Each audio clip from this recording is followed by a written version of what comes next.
Kama. Kumbe umejificha hapo na venye nimekutafuta. Gaida. Hapo kwa nyumba sikuoni. Unafanya nini huku? Kwani ukupeleka mama honeymoon?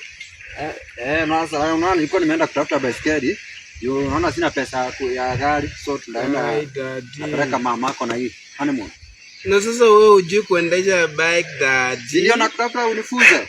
Ulisema mtu anakalia huku. Gaida duko utaanguka. Mtu anasimama nikuonyeshe. Weka hapa hivi, kalia hapa. Kalia hapa. Mimi sio hivyo. Huu mguu weka huku. Utaniangusha. Sasa daddy wewe. Sasa si utaangusha mami mkienda honeymoon. Sasa si mguu. Niweke hapa. Hapana daddy, usiweke hapa. Gai hivyo, alafu nakushikilia huko na ukianguka alafu utaanguka kama gai mimi nanitokesha gai.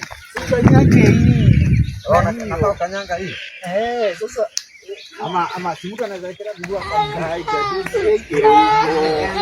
Sasa utaangusha mama mgeni gai. Na kwa nini haigurumi? Basi utanguruma ndio iende. Utaenda ukunywe mafuta. Ndio tu yeke huko. Uende daddy. Bye. Kama yani tutaenda kweli. Unajua. Unaweza kujua daddy. Umeanza kujua. Twende. Umeanza kujua. Bumbu. Bye.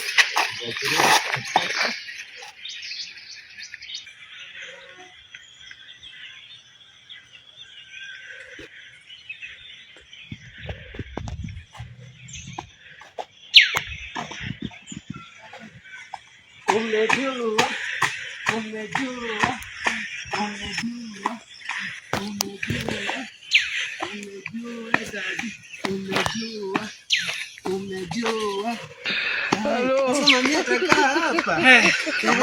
Hata una nguvu daddy. Ni mzito sana. Hii mimi hata hizo hangu nitaenda. Acha ngoje siku. Nitanunua gari.